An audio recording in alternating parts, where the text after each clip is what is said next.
It's getting late, and it's raining. Time to call it a day. Good night, officer.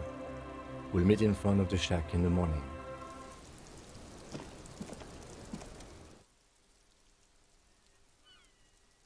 Officer, what brings you up here in the rain?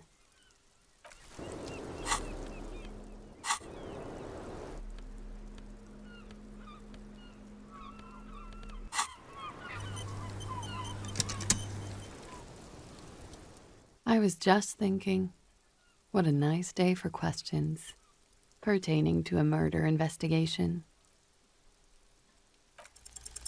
Who? What? Dear God, you've been lied to. She could have killed her lover and lied to everyone. She's not candid at all. She's smoke and mirrors and will-o-wisps. She probably didn't give you her real name either. Why would she? Arrest her immediately before she further entangles you in her web of lies. Okay. Okay, it's not. You log your work every week. It's all transmitted to common, sir. I couldn't just beg you not to enter my name. So I lied. Like I lied before. Like I did at LCSB. I have to lie all the time. No, it's submerged in a plastic buoy on the coast, in the reeds. It just doesn't say Clausia Amandu. It says Anouk Mea Smith. A fake passport and visa, given to me by my employer. I can't even use them. My employer probably leaked the name to hurt me. I didn't show up to a rendezvous. They don't take that lightly. I didn't show up because I was afraid they'd do something to me. The job was finished. I'm just a liability now. She fears an arrest right here and now. This has been an awful turn of events for her. West of the boardwalk, in the reeds, on the coast there. I put it there when I first arrived. Haven't been there since. I'm not sure I could even find it now. It's useless.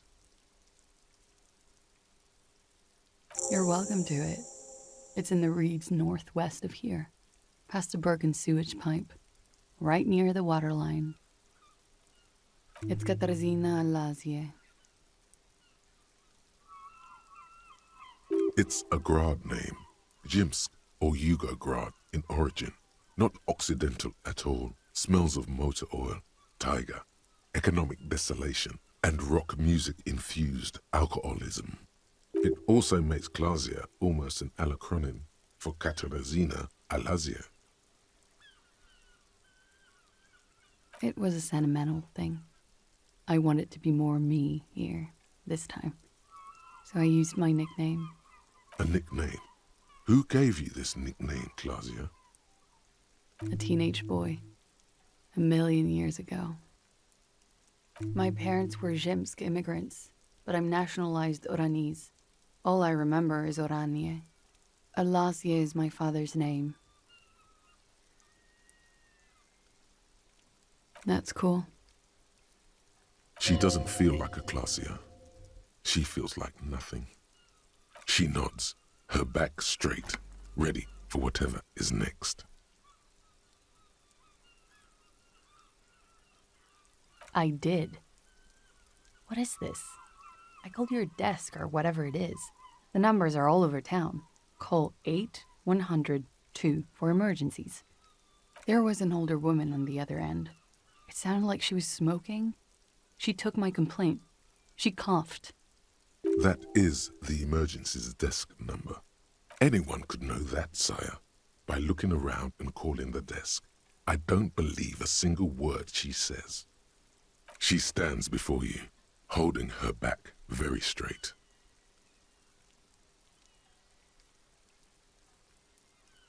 I did. There was an older... That anyone could... I can give you the time, too. It was late. After midnight. 12:20. I know I have not been 100% truthful with you, but I am now. You sense a little hesitation there. Or maybe even fear. The stress was on the wrong syllable. Welcome to the wake-up club, brother. She slowly lights another cigarette and steadies her breath, as if in the presence of some tiger. You are. This is not the end of this.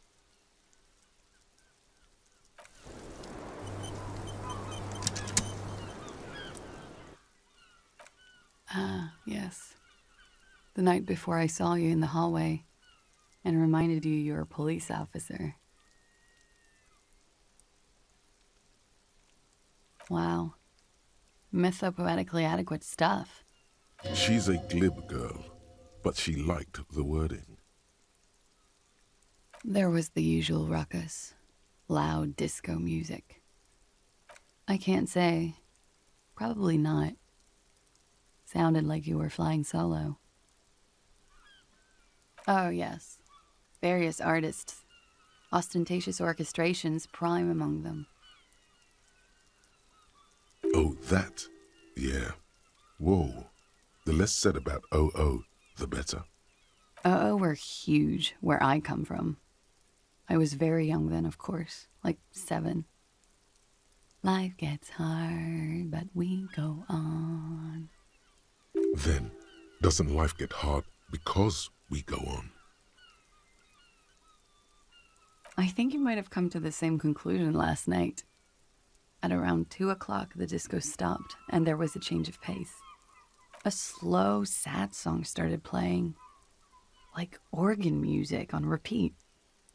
That went on for quite a while. Some of that time you were yelling along to it. Yes, there was a church in there. A really small church. Like the smallest, saddest church in the whole world. It was about that. And also that it doesn't matter anymore and that we're alone now. It was difficult to tell. The song itself was very quiet and soft, but you sounded like a wounded boar, sir. It was hard to understand what you were singing on top of it. Then you started screaming and trashed the place. No, it didn't sound like there was a fight. It sounded like someone was trashing their room. A window was smashed, the tape player probably, the song stopped. And furniture too. A real destructathon. There was screaming. Then I think you passed out. There was. I think you screamed that you didn't want to be this type of animal anymore. I may have misheard, but it was sort of memorable. I went out afterwards. Everything was quiet by then. Around 4 or 5. And that was it. No problem, sir.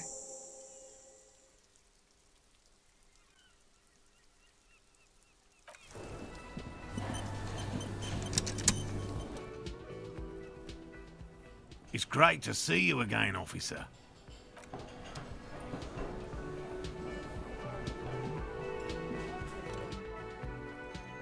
Oh, sweetie, I don't even know how to thank you for finding my husband and helping him out. I hope we haven't been too much trouble for you. Here, I want to give you a small token of my gratitude. It's a tie, Mexican origin. The pin is an antique, quite special. The little silvery knob holding the tie together feels warm in your hand. It's in the shape of an avian skull with 8 eyes. You could ask her about this when you get the time.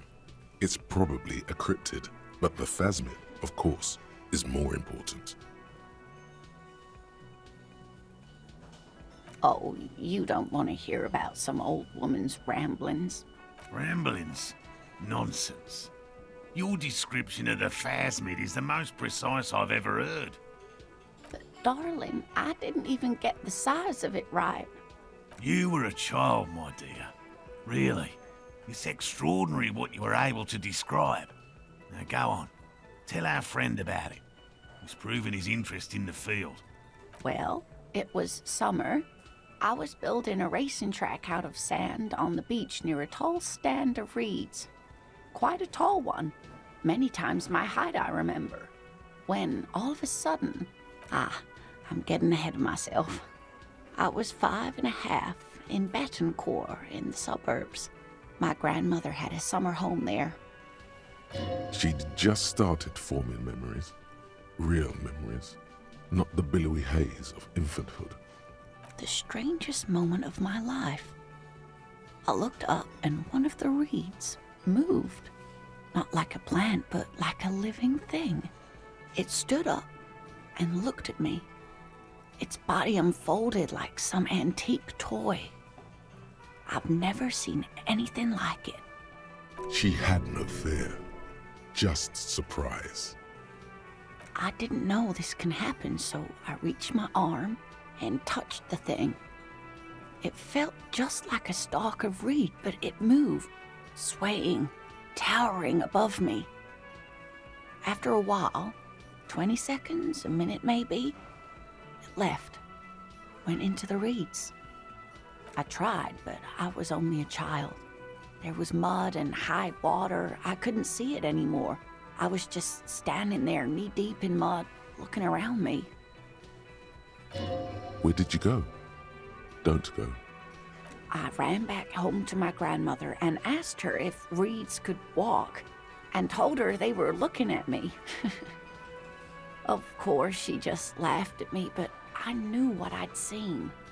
For years, it was a story I told at parties when I wanted to impress boys. That sort of thing. Of course, most people just took it as a strange, amusing anecdote. So did I, honestly. But then I met Morel. We were on a date. Can you imagine? She tells me a story, and it's the most detailed report of the Insulindian phasmid I've ever heard. The sounds. She told me it hissed. So that's how they met. This is beyond significant for them. It did, yes. Like reeds in a gust of wind. The way it moved, the colour, how some of its limbs were white, like marble. It matched perfectly with what I know from other accounts. It was amazing.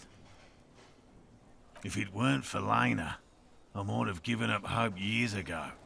It's no exaggeration to say that she restored my faith in my profession. Our first, yes. The glance is tender, yes, but tempered by something else. A thought she can't express, even to him. Interesting. Not all of them. There is some white coloration reported, along with beige, where the camouflage ends. It's hard to say how big things are when you're quite small yourself. To me, it seemed to be taller than I was then, but that's probably not the case. You're welcome, sweetie. I do appreciate the chance to relive it whenever I get one. It was just such an impossibly sunshiny day. So warm. And she could get up and walk right into the reeds on her own. Into the mud. Anywhere.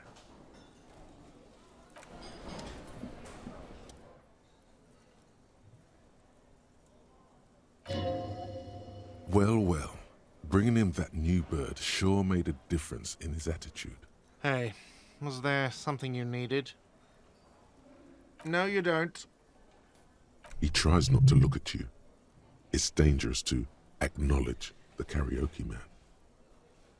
You need to approach this situation logically. Ask him why he has the PA system installed if you can't use it. It's for no one. It's a prop. I'm not letting anyone use it after the great karaoke catastrophe of '44.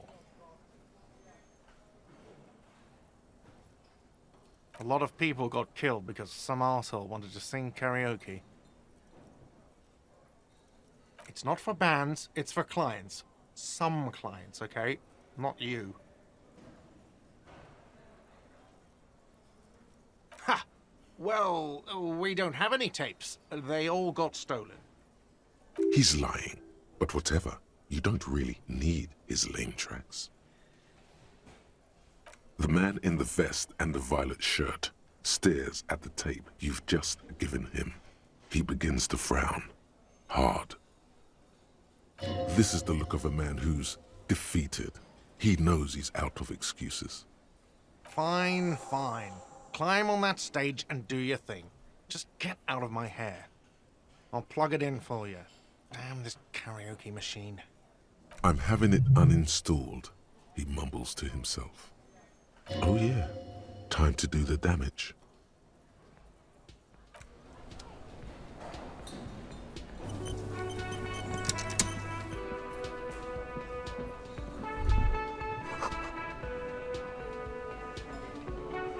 The stage is all set up for your performance. Feels silent.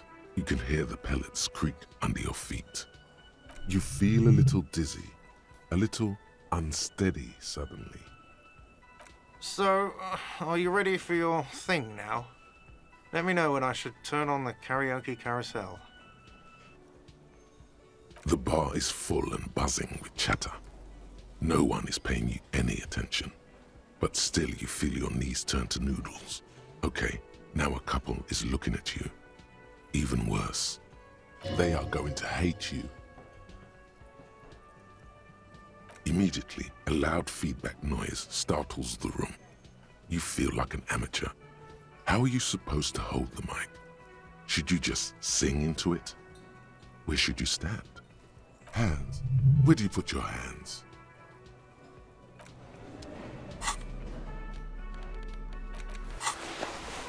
The stage is, you feel a... So, are you ready for your thing now? Let me know when I should turn on the karaoke carousel. The air is thick with anticipation. Someone dims the lights as the music starts. Okay, here we go.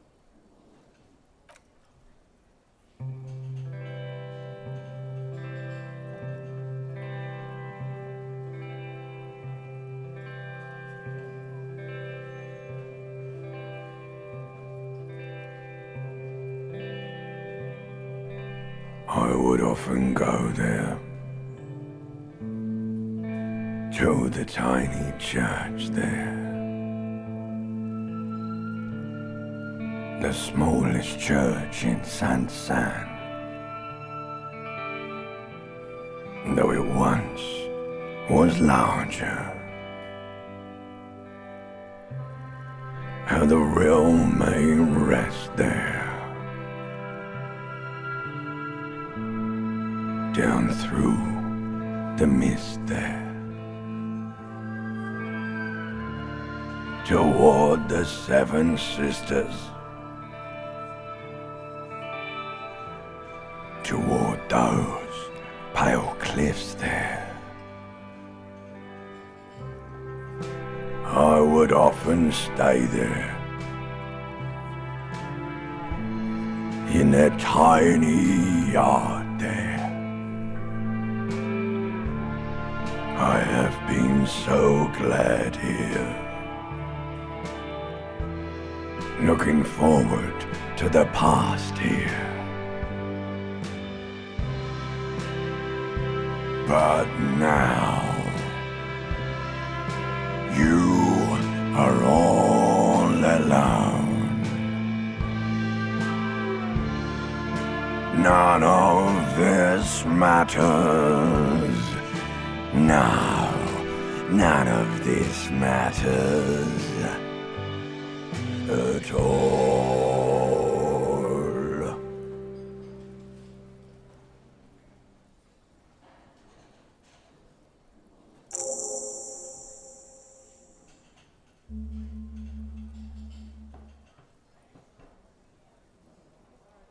A lazy applause fills the room. You feel your hands shake as awareness of your body returns to you.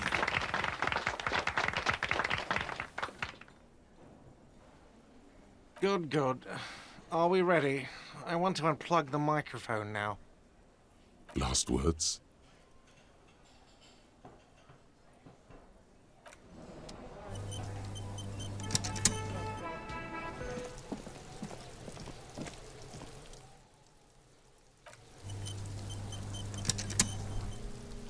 The man is decomposing visibly now. Every hour, he looks less like a creature and more like a pile of intestines. The body is reluctant to let go of the boots, as though it were its last bit of dignity. Whoa! Kudo's little sneak pig's back for the booty. Yeah, fuck it to pieces for us, liar cop. It's not completely useless. You're able to reveal a little more of the putrid polymer sock beneath the boot. It feels like the leg is going to come off along with the boot, but you're able to get the boot to move a centimeter or two. Just relax. This is easy. This is happening. See? The corpse doesn't care if you try to take his boots. He doesn't need them. He's probably glad to get rid of them. This is the right method. It takes some time, but eventually the boots come off, with nasty slices of polymer sock stuck to even bigger pieces of skin and rotting flesh. Look, he's skinning the fucker up good. Puko style. Hell, keep at it, pig. The legs look like they've been clawed at by wild animals. As for the boots, you can't possibly do anything with them until you've cleaned and disinfected them thoroughly. Yes, these absolutely need to be washed before. The stink is incredible. Didn't the Whirling have a kitchen?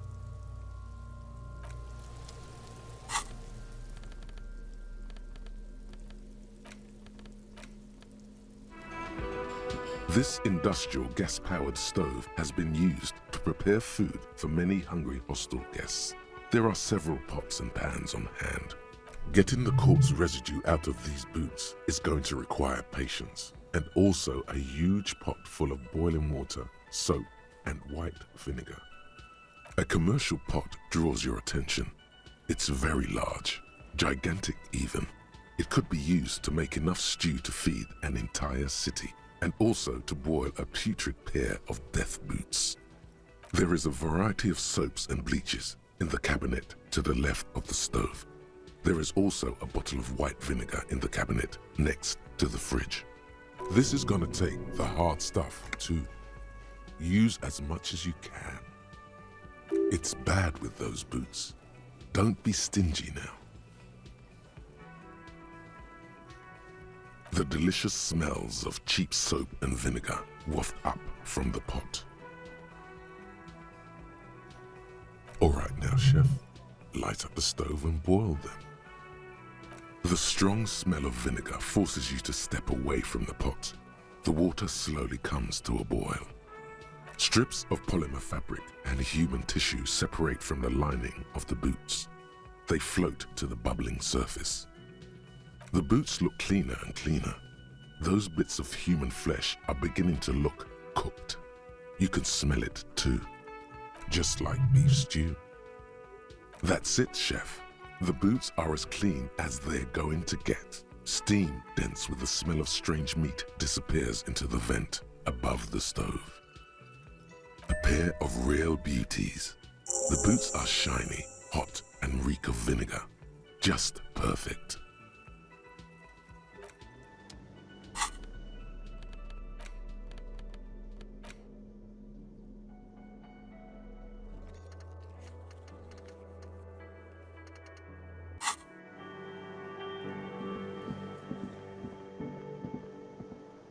Ha ha!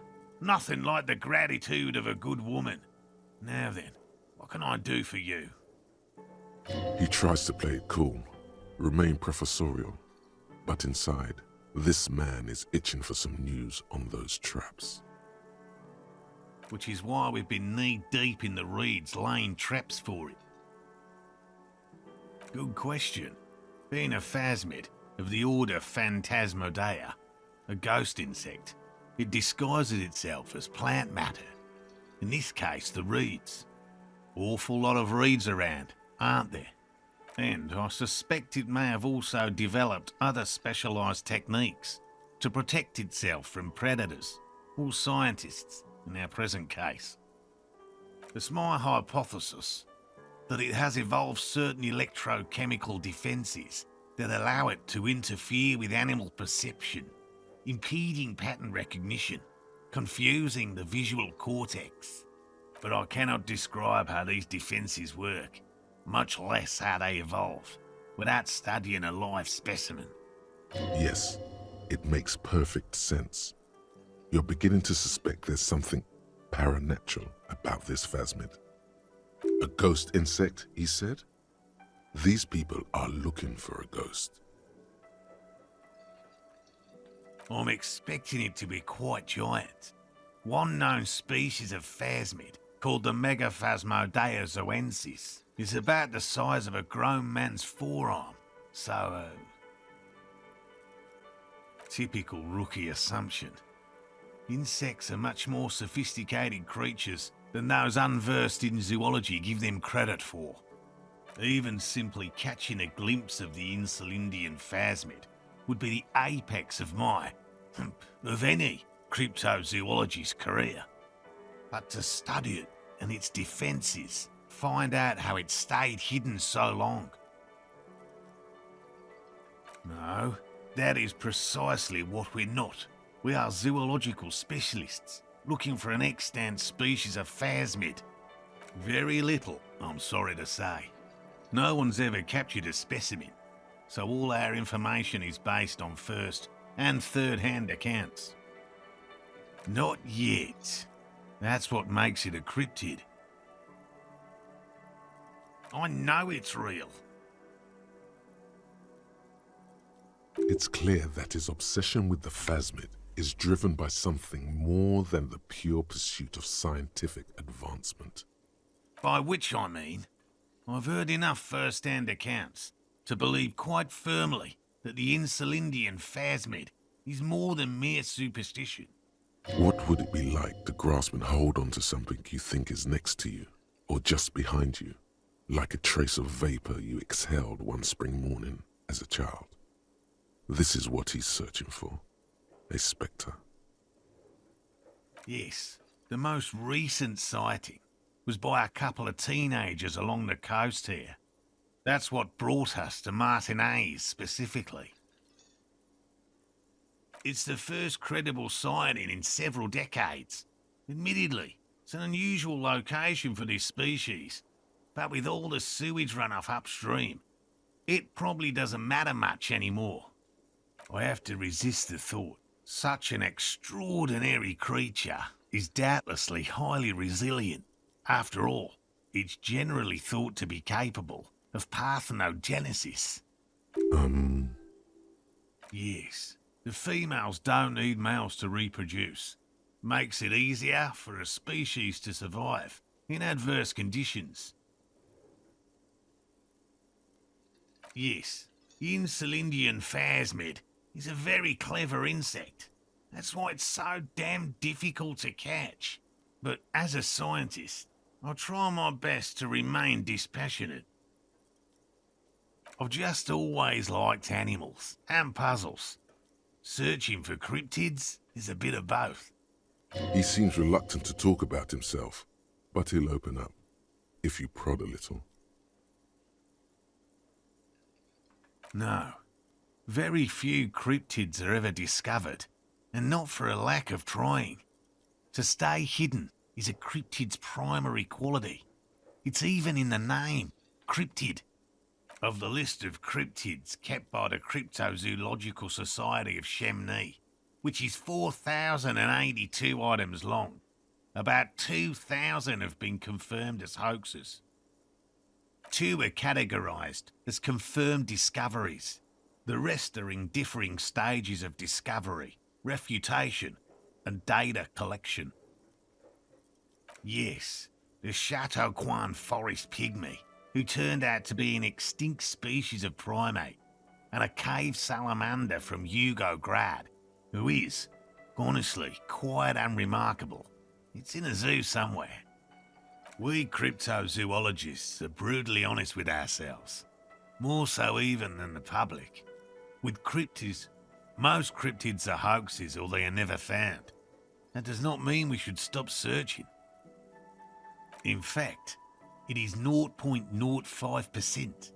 Ever more magnificent, should our search contribute to making that number 0.075%? He has clearly done his math on this. There is no surprising him or swaying his opinion. It's not child's play, just because I have to traipse through the mud every so often. Real. I know you think one is a respectable profession, while the other is superstition. Everyone does. Indeed, my methods do not differ from other scientists. I simply draw upon a wider variety of evidence. And I have more hope that something truly surprising might happen. No, as I said, I have yet to catch a cryptid, although I have come close. Close enough to keep trying. Interesting. Something for later, this close call. Gotten regional law to newspaper accounts, like the one that brought us here, to look for the phasmid. I keep a very open mind. He's interested in things that people believe that scientists don't. Most establishment scientists only care about reputation and remuneration, not real research, and certainly not the truth. They're a cowardly lot, and both the field and basement archives can be dangerous places. Yes? Good. Okay. And? Completely empty? No locusts? No phasmid either? That's not ideal, but... It just means the Insulindian phasmid is even more clever than we thought. She's engaging in a well-known self-deception called motivated reasoning. You should correct them. You're dealing with a subject near and dear to their hearts. It might behoove you to tread lightly. Yes, the Phantasmadeia picked off the locusts and escaped. This is good news, though we'll have to reconsider the design of the traps, make them more secure. Another trip to the reeds. Of course we have. Wait, Morel. He may have a point. We have an obligation to rule out other hypotheses. You're right, dear. It's a fair point. But what other explanation could there be? Pardon me. This is a big deal for us. You've helped us twice now, and brought some great news too. My gratitude, and the gratitude of the Société Cryptozoologique de Ravachol, is yours. Heartfelt gratitude. But does it feel like closure? What really happened? Consider the way the empty trap was disturbed, as though shaken. Most likely the hands of a young person, hands small enough to fit inside the trap, too. You should ask the red-headed boy, Kuno. A little hooligan. But what would a child want with bugs? Oh, my dear Morel. You've been an old man for too long. Kids love to torment insects almost as much as they love to torment old folks. Oh, you've been such a dear to us. Please, let us know whatever you turn up. I have a feeling we're getting so close. Well, I see you've got all the help you need. I'll see you tonight at my place. Let's play suzerainty, but no more field trips for me. After this is your last chance to talk to Gary. Really, Gary? We're getting somewhere here. I'd love to play suzerainty, but... Lena, I'm sorry, but you're not getting anywhere. It was some kids. I know the little mutants around here. Leave anything out in the open and they'll steal it, even if it's bugs. Morel, it's been fun, Really, but I need a bath, and I have deliveries to handle. When this tea is done, I gotta run. No need to apologise, Geary. You've been more than helpful. We'll have to take a rain check on that game of Sue's rain tea today, though. We're gonna follow this through. He keeps the language unemotional, but it's in there. Disappointment. The first man to break formation is always a blow to leadership. This is bigger than he lets on.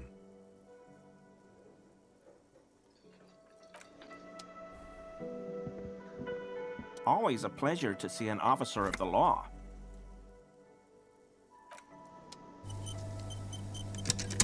Always a pleasure to see an officer of the law. Man, I don't want to talk about that. I was wrong to bring it up at all. Shouldn't have said those things about your partner. Most of the Sealites may be shifty, but the ones in Revachol have always been loyal to Revachol. And the suzerain, too. It's for the best, dear. Lay that story to rest. The man simply nods, his long blonde hair falling on his shoulders.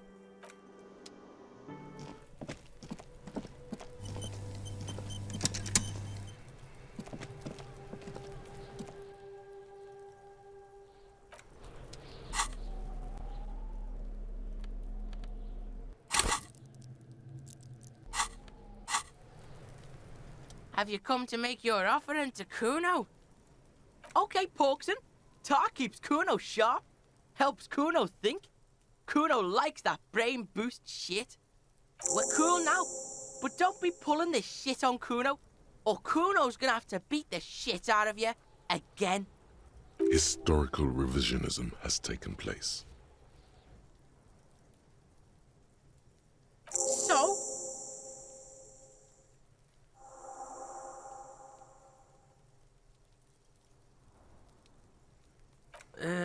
Fuck, okay. Kuno's a giver like that, yes? Kuno sent your fat ass running around like jello. Look, pig. Kuno sent you to rough some people up. Kuno played you. That happened. Now you and Kuno should move on. Good idea. Yeah, that's what Kuno said. Don't be saying what Kuno said back to Kuno. Get the fuck out of here, Patterson Kuno.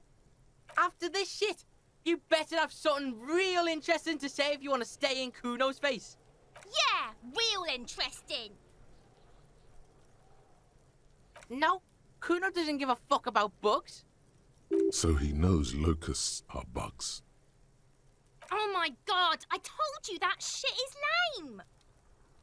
Shut up, C. Now they're gonna take you to lame prison. She sounds like she's about to cry, out of disappointment at Kuno's newfound lameness. Deny everything, Kuno. You need to lawyer up. Kuno's not gonna say anything without his lawyer present. There's definitely something going on here. Remember his pig's head shack? You should check it out. Kuno doesn't fuck.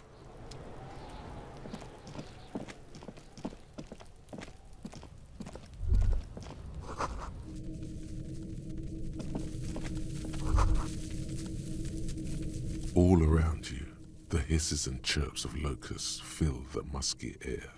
The earthen floor of the shack has been shaped into mounds of mud, dotted with little holes for windows. Like skyscrapers, spires of dirt and sand rising. Accommodations for their insectoid inhabitants. Sounds like you found the locust, detective. Heaps of leaves are rotting among the mud-caked towers. Dozens of little locusts feed on them, buzzing away with vicious joy. Kuno has really outdone himself here. It's an ode to self-expression. It's the work of a self-taught visionary.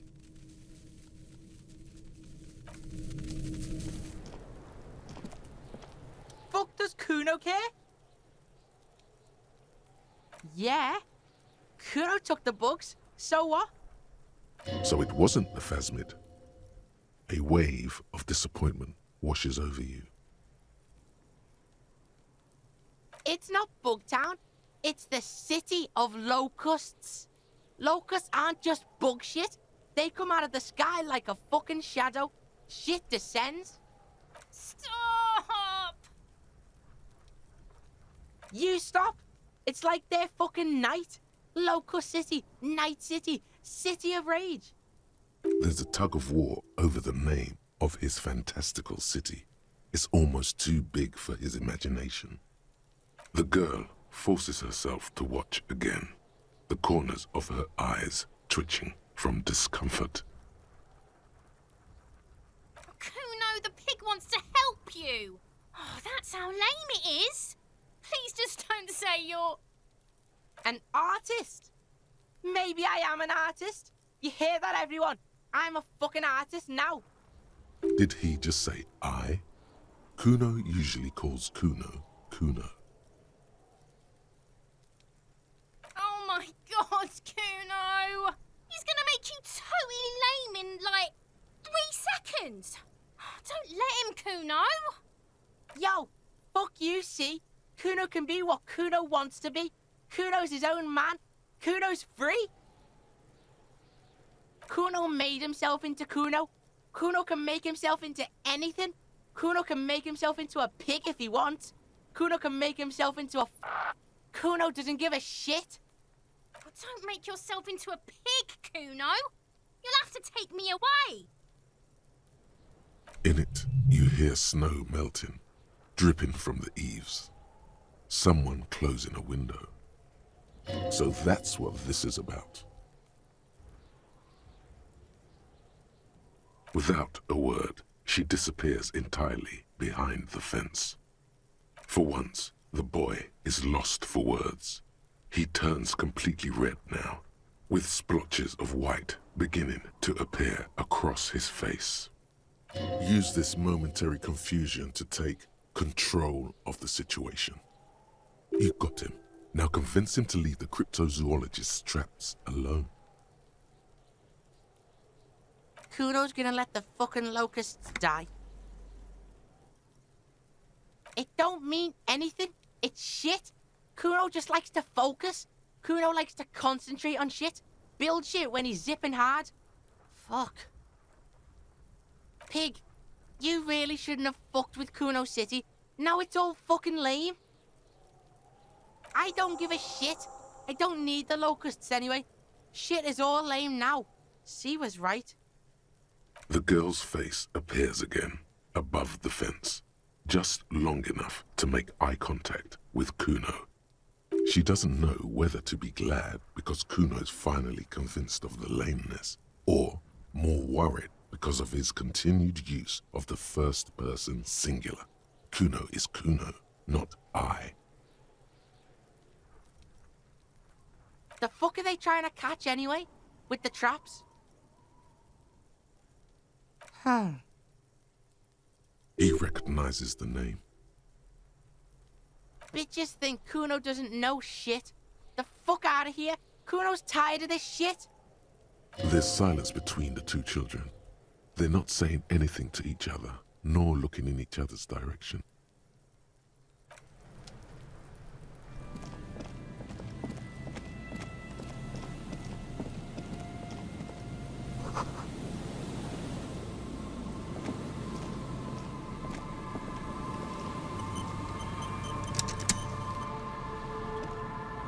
A metal and plastic contraption bobs up and down amidst the trembling reeds. At first, it just looks like trash, but if you look closer, this must be the boy Clausia mentioned. Ooh, hidden things, secrets, lies. You lift the boy out of the water without much effort. It's not tied to anything. The cords dangling from the bottom appear to have been cut. The number 11 has been written on the yellow plastic. It hasn't been in the water for very long, but it's already discolored and slimy with silt. A latch holds it close, but only just barely. The brittle metal of the latch has cracked. Primitive construction, but it does the job. It smells like you would expect it to smell. A concentrated version of the coast. Salt, industrial slop and decay. The water this side of the peninsula is cleaner, actually. Smells a little salty. There's something in there, splashing around. A shot glass's worth of seawater pours out, some algae, and nothing else. Another identity misplaced. There must be some cosmic conspiracy afoot. The boy continues to be mostly empty. Coward, you should always try to guess. No answers appear to you in the dirty seawater at the bottom of the buoy. Just the heavy smell of brine and silt and disappearance. You could ask the miss what she thinks later if you have the time, though you doubt she'll tell you much at this point.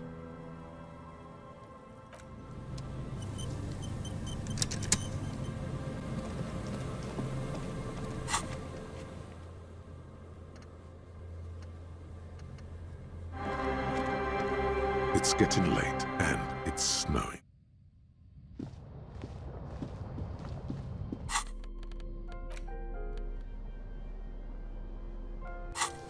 The Greatest Innocence by João Paulo Salomão Lopes de Fuego. The book is large and heavy. Browsing through the various chapters, you try your best to understand the ceaseless overflow, the sprawl of names, dates, places, events historical. Most of it ends up as a twisted mass of facts inside your brain. You can do it. It'll be worth it. There's something here. Your educational survey is done. Did you catch any of that? No. Oh well, it's pop quiz time. Let's see what you've learned. This might take a few minutes. You ready? That's the spirit. Here we go. Question 1. Who was the first innocence? Oh yeah, this is what I was made for. A pop quiz is a short examination designed to test your knowledge without any prior warning or announcement. Such exams allow the teacher to assess how thoroughly the students have retained the material at hand. Voila! Now blast that first innocence. Thanks for nothing. Dolores Day. Dolores. Incorrect. Dolores Day was the innocence of humanism, internationalism, and the welfare state. She codified parliamentary democracy and created modern institutions. Among these, the moral intern, she was powerful and beautiful on all her icons. Her colors are silver, white, and apricot. And when you think her name, Dolores, stomach acid rises to the back of your throat, and it hurts. You see a flash silver, a wreath, an airport bag, and blonde hair. You don't know why. Another choice, perhaps? Steer clear of this one. There's something terrible about this one. A strange sensation of loss. When she left the earth, the dust, and the ice, and the humans. That is unimportant to the quiz. Stop thinking about this. Yes, the quiz is impersonal. No need to rouse sensations in yourself at the mention of Dolores Day. Who was the first innocence? It wasn't Dolores Day. Correct. Nothing much is known about him. It's not even clear that he was a he, but Franco Negro presumed as such and called him Pius. He's depicted as a young man with molten gold pouring out of his mouth. All he spoke was gold. It's said he invented God and equality of men before God. He also introduced the gold standard as a way for measuring people's love for Aurum. As the first innocence, he declared that there should be more of those like him. It is presumed his disciples were the beginning of the Holy Party, the founding party. Question 2. Who was the strongest innocence? Easy. Everybody knows the answer to this. You, me, anybody. An innocence is the highest category of historical personage in the world. a literal personification of history. Traditionally, an innocence, when anointed, assumes supreme rule over the Occident or the known world in general. At least, the parts that matter. I can do better. Okay, so commonly an innocence does not enforce his or her power through military power. This is seen as unnecessary. The innocence wins because an innocence can't help but win, for their deeds are inevitabilities. Did this help? Damn. Great. Dolores. Incorrect again. While she originated many modern institutions, launched several successful expeditions, and was even critical of the innocentic system itself, and somehow keeps popping up in your mind, she is not often considered the strongest. Even though the words most associated with her rule are l'amour, la compassion, la autodiscipline, love, compassion, self-control, which could be seen as facets of strength. Would you like to try again? Please, relax. Incorrect. Vespa Messina is not a person, but a defunct state on the southeastern coast of the Occident. It used to take up most of the peninsula before separating into the republics of Vespa and Messina. Care to try again? Correct. Named the innocence of militarism, he codified hereditary rule, but at the same time ended serfdom and established the inter-isolari real as the global reserve currency. He also established the concept of the nation. Franco Negro attempted to solve the rising tensions between the aristocracy and bourgeoisie by building a unified society in which every man has a place and a mission, but at the same time may rise to nobility provided on the strength of his virtue. Question 3. Who was the false innocence? Got it under control. No problem. Solid on this one. It's widespread historical information. Yes, there exists a group called the Founding Party, known as the Holy Party, during the time of the Pericarnacian.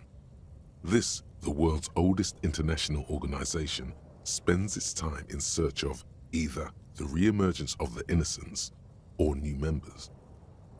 There seems to be a mix-up with the sources. It's not my fault. At least it clearly wasn't Dolores Day. She wouldn't be false. She's beautiful. No, stop thinking it. I said it wasn't her. She was true. Correct.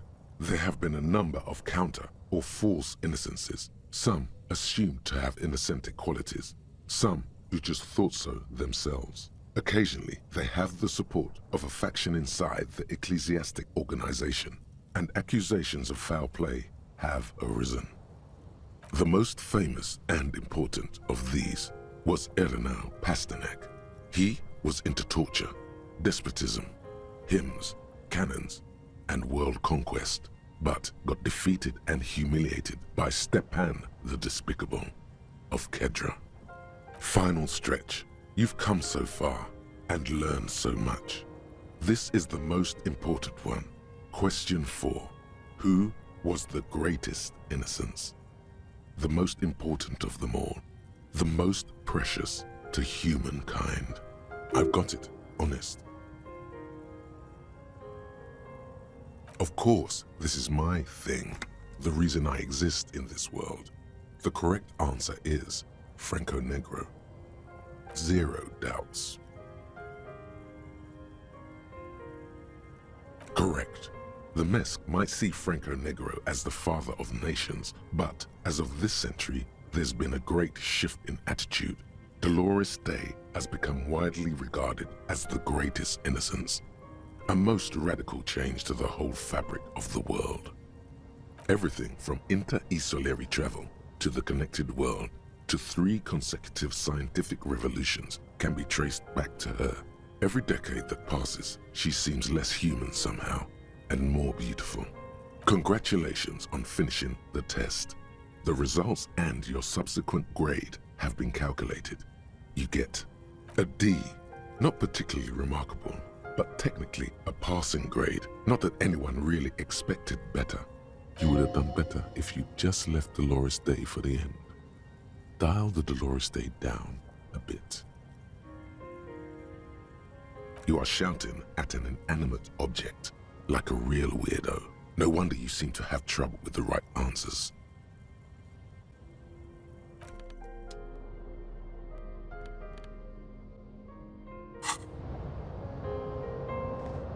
The bed is comforting, if a bit run down. Still, the bed underneath you is soft, if lumpy. Waves wash the sand underneath the hut, then grow distant to your ear. In the quiet hum of the organic heater, you fall asleep. Like a deftly cast fishing net, sleep pulls you out of the world and into its dark shore. The rough mesh chafes. Tightening around you, it digs into your brain. How have things been going for you out there? Helped anyone lately? Saved anyone lately? Murdered anyone lately? This bastard isn't even listening to you. Because you know you are a murderer. A disco music listening psycho killer who offs poor people and then forgets about it. Hear that? Iceman wants to sleep. He doesn't care about killing people. That's nothing to him. Black water under the bridge. The thing he's really scared of is much, much worse than that. We're trying to help you. All these processes, these tortures, voices and tremors are all just distractions, flares and countermeasures to keep you from the last dream. The worst of them all. The last dream will be total annihilation. Cinders peeling off the fuselage. We won't be there to help you anymore, Harry. We will be dormant. You will be naked and alone.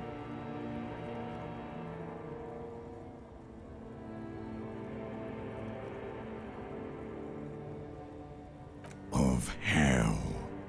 An ancient sadness, brother.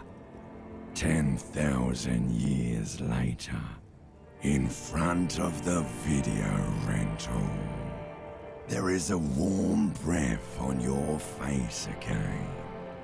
Everything is okay again. Everything is so okay. Your eyelids flutter open for a moment. When you close them again, you sense the light of the room around you. You're back. In 2 seconds, the alarm will ring. The last thought in your head before waking is, maybe you shouldn't have seen that stained glass window in the church.